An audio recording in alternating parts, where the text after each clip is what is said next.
ने कथित तौर पर अपने दिवालियापन नियमों को अद्यतन किया है, जो अब किसी एयरलाइन के दिवालिया होने पर पट्टे पर दिए गए विमानों को स्थगित भुगतान से बाहर कर देगा।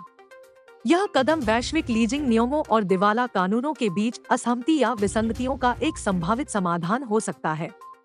ऐसा तब हुआ है जब मुंबई स्थित गो फर्स्ट को इस साल की शुरुआत में दिवालियापन के लिए आवेदन करने के बाद अपने विमान को दोबारा हासिल करने की कोशिश में चुनौतियों का सामना करना पड़ा है। साथ ही पट्टेदारों के साथ बिगड़ते रिश्ते के कारण भी ऐसा हुआ है।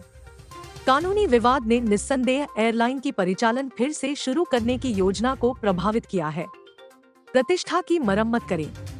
रॉयटर्स के अनुसार मंगलवार को जारी एक भारत सरकार की अधिसूचना में बदलावों की घोषणा की गई, जिसमें पट्टे पर दिए गए विमानों को उस स्थगन से रखा गया जो तब शुरू होता है जब कोई एयरलाइन दिवालियापन के कारण परिचालन बंद कर देती है, और आगे संकेत देती है कि कुछ शर्तें विमान, इंजन, एयरफ्रेम से संबंधित लेनदेन पर लागू नहीं होंगी।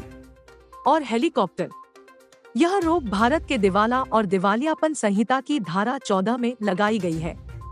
कथित तौर पर देश ने कहा कि वह केप टाउन कन्वेंशन के तहत वैश्विक विमान पट्टे के नियमों पर लागू नहीं होगा, एक संधि जो पुनर्ग्रहण अधिकारों की रक्षा करती है।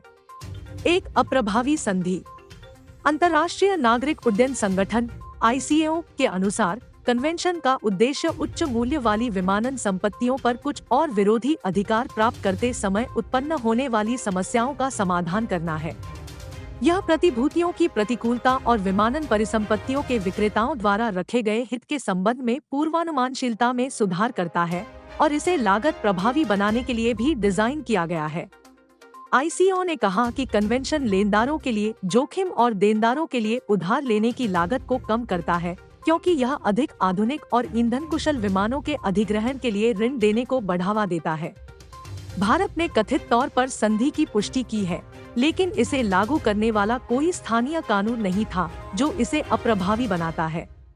भारत के विमानन सचिव ने कथित तौर पर जून में कहा था कि देश वैश्विक विमान पट्टे के नियमों और अपने स्वयं के दिवालियापन कानूनों के बीच असहमति को हल करने के लिए काम कर रहा है। कई झटके। बजट एयरलाइन गो फर्स्ट के दिवालिया होने के बाद वाहक वापसी की प्रक्रिया में है।